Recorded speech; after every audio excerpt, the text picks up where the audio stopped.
Les techniques qui vous seront exposées sont le fruit d'années de recherche et d'expérimentation pratique. L'abbé Kneipp a la certitude que ces techniques d'application d'eau auront comme effet de promulguer une meilleure santé physique, mentale et spirituelle pour tous à l'orée du siècle.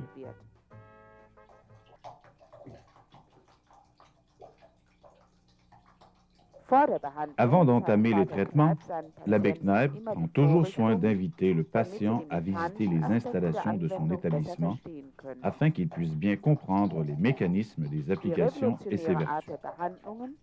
La nature révolutionnaire de ces techniques provoque fréquemment une insécurité chez ceux à qui on les administre. De là, l'importance de les rassurer, car il a été observé que les bénéfices des applications sont plus prononcés chez le patient complètement détendu.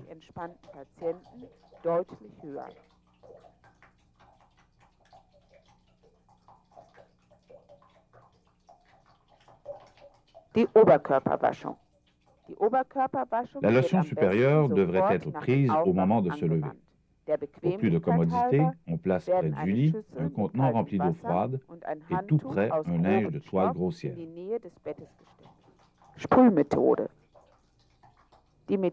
Chaque détail de la technique doit être rigoureusement respecté pour obtenir le bien-être du patient. Ainsi, faut-il s'assurer que la position de la prise du boyau soit conforme à celle prescrite par l'abbé Kneipp. Cette position assurera une maîtrise parfaite de la direction et de la puissance du jet. Le jet doit être sans pression et donné de toute la largeur du tuyau.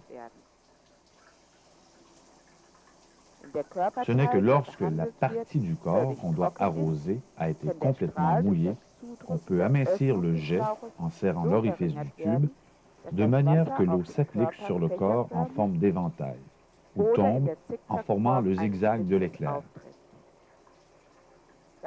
Cependant, quand on arrose des parties molles ou sensibles, l'eau doit toujours arriver plus doucement.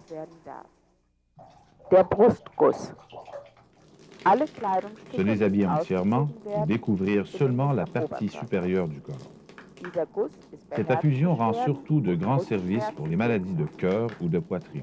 Il est important de diviser le jet à sa sortie, en appuyant avec l'index sur l'orifice, de manière que l'eau tombe lourdement en forme de germe. C'est un excellent moyen pour éliminer du corps tous les principes morbides et pour fortifier toute la poitrine. Le patient découvre le haut du corps et se penche au-dessus de la cuve. Il importe de tenir la tête levée aussi haute que possible afin d'empêcher le sang d'affluer à la tête et éviter ainsi les vertiges et les congestions qui pourraient se produire.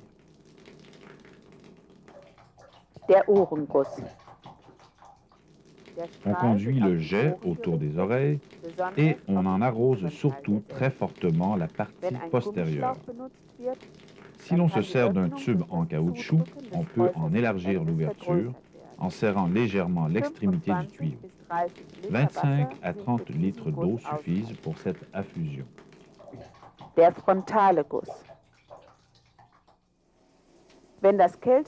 La réaction se fait plus facilement ainsi, car, à mesure que la sensation du froid diminue pour le patient, la chaleur se développe plus activement sur les différents points du corps où le jet tombe avec plus d'intensité.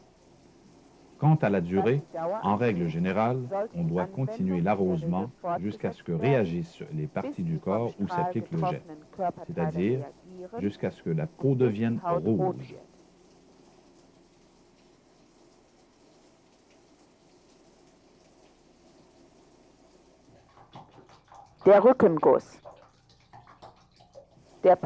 Le patient doit rester debout pour recevoir ce type d'affusion. Il est important d'arroser toutes les parties visibles pour que le traitement soit efficace. Les mouvements doivent être lents pour éviter de déstabiliser le baigneur. 30 à 35 litres d'eau sont requis pour ce type d'affusion.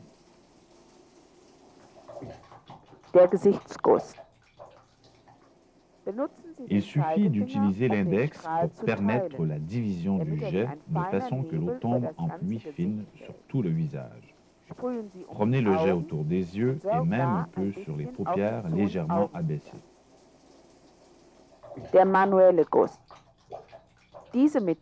On doit l'administrer par derrière.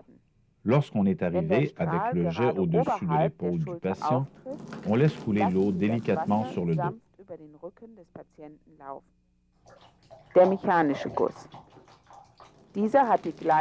Ayant les mêmes vertus thérapeutiques que l'infusion manuelle, elle est fréquemment utilisée dans les grands établissements où il y a plusieurs patients. Pendant qu'une personne arrose la poitrine, un autre arrose le dos.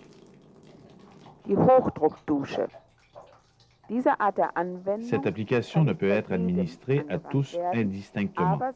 Cette douche rend surtout de grands services aux personnes qui prennent facilement de l'embonpoint. L'eau, qui sert à donner la douche fulgurante, doit arriver par le conduit d'un réservoir dont la pression est d'une demi-atmosphère.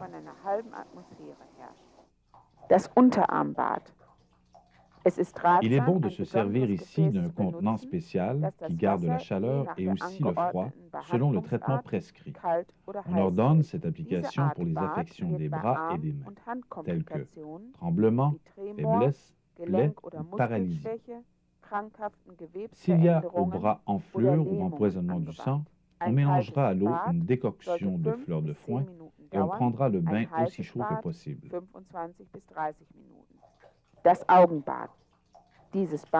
Ce bain peut être froid ou chaud. Le malade plonge la figure, surtout les yeux et le front, dans une cuvette.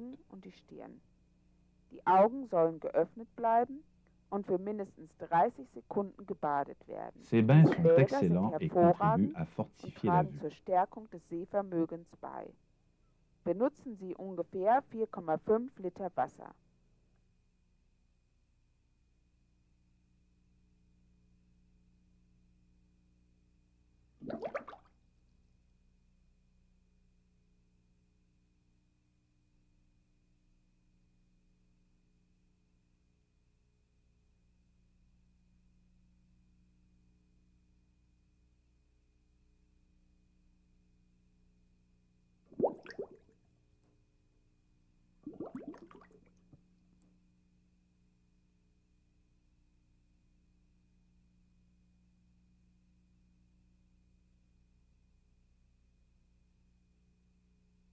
Après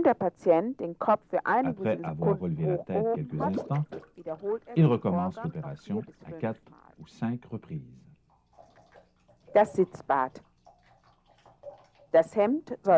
Il faut relever la chemise sur le dos et enlever le pantalon.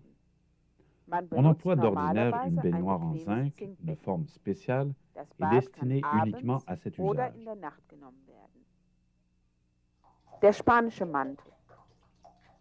C'est une espèce de peignoir ou de chemise de toile qui couvre entièrement le patient. Dans un premier temps, trempez le manteau dans l'eau froide et tordez-le jusqu'à ce qu'il ne dégoûte plus. Puis, couvrez-en le corps comme d'une chemise, en le croisant bien sur le devant. La durée de ce traitement se mesure selon les forces du patient. Elle varie d'ordinaire entre 1 heure et 2 heures.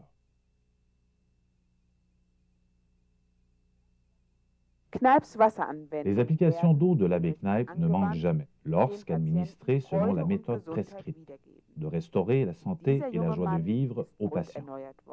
Voilà donc un jeune homme transformé et fin prêt à s'élancer avec vigueur dans la grande aventure de ce siècle naissant.